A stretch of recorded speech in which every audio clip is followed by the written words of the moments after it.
Good morning, everybody. Look at my hair.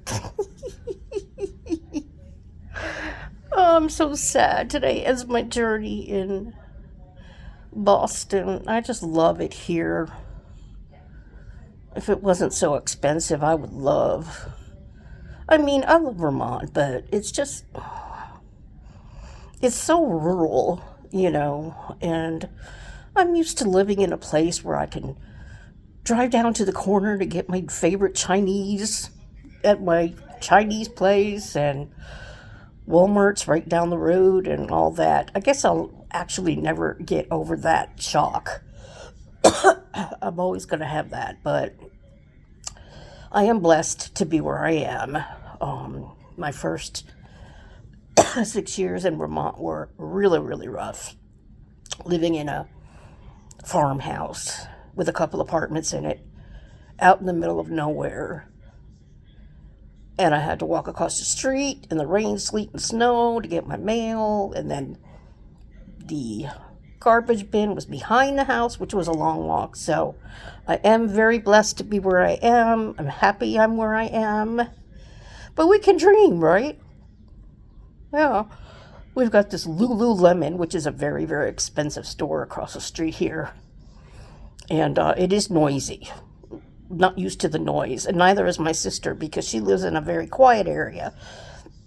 Yesterday, I got woken up at like 8 o'clock by a PA speaker. Yesterday was the Boston Marathon, so there were people everywhere making whoop, whoop, whoop noise and everything. The finish is about 2 blocks down from us, so Kim actually went out there and saw the lady who won. This is the second year in a row. It could be more than that, but she won last year as well, so that was exciting for her to see.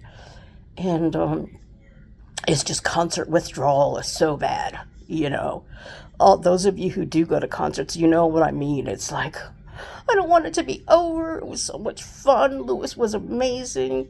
He had a bit of a vocal problem, he said, but it really didn't sound that bad. And I could show, he says, I just have a lot of phlegm. I know what phlegm feels like. Every morning I wake up and cough up phlegm. So I hope he's feeling better. He is in Canada now. Canada. We'll be doing, I think, 2 shows. Then he's going down to Illinois and he's going to do a few more. I think he's in the U.S. maybe till June or July. And then he's headed overseas. Oh, this cough. Then he's headed overseas. So, and he did say that he's working on an album, which is very exciting. And he said, I'm going to finish up this tour, go over to Europe, come back and go away for a while and make an album, and I'll be fucking back soon as I can because I love Boston. Oh gosh. And there were some children in the audience, and but to him, fuck is just a word. It doesn't really mean anything. So it's just it's in every sentence that he says. And he just said, I apologize to the parents for swearing, but there's no way he can stop because that's what he is. That's how he is, he's funny as hell. So, man, he was just so good. And he was on for about an hour and a half. And I'll tell you, the MGM Music Hall in Boston, Fenway, beautiful, beautiful venue. It is so beautiful. I love, it's like a smaller theater, It kind of reminds me of the Ryman, but it's a little bigger than that. It's got 3 tiers, and it was sold out. I mean, there were so many people there.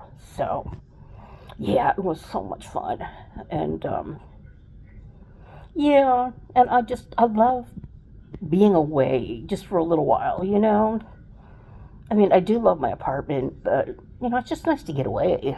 And I've been keeping an eye on the apartment through my security camera.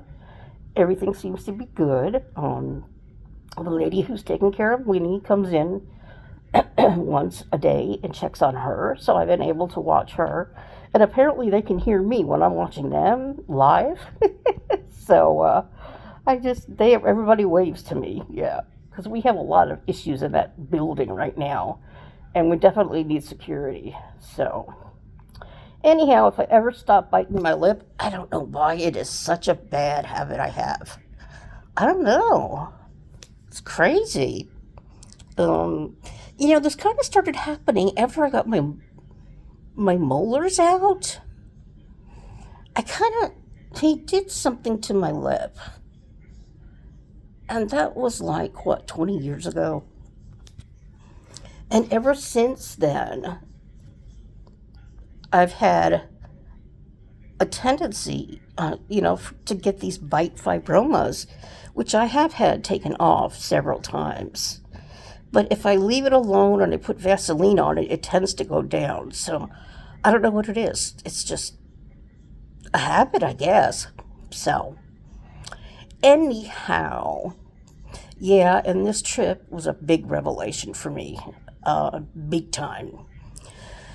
Once I got the security camera and started looking at myself, I was like, girl, you are a tubaloo, fat ass girl. I mean, I know that I'm overweight, but you never really realize it until you actually see it through somewhere else. I've got the biggest ass you've ever seen in ever. I mean, my God. And think about it, I've been 125 pounds my entire life, right? I'm 5'1". My first husband was Italian, so I was introduced to pasta. And so I gained about 25 pounds, and then I lost it on Weight Watchers. Then when I met Dave, we were so freaking poor that all we could eat was pasta. Mac and cheese, peanut butter, and jelly. And that's when the pounds just started coming on. We always ate very well growing up. We never had desserts growing up. We just had, good meals. And so I was introduced to all this nasty stuff. And so, wow. I was 125 at age 25. Now I am 68, and I'm 280 pounds,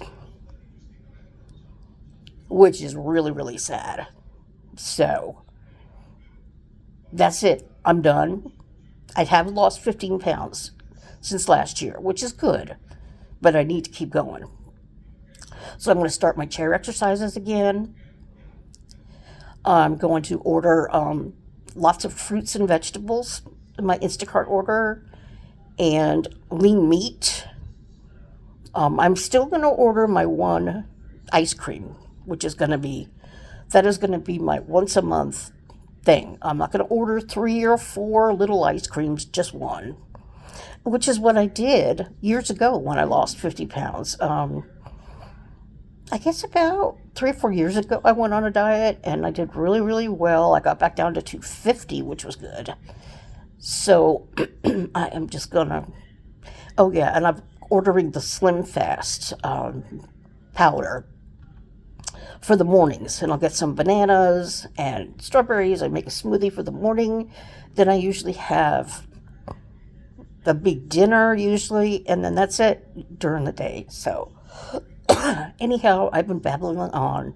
So everybody have a wonderful day. Going back to Vermont. And I'll see you guys later. Bye.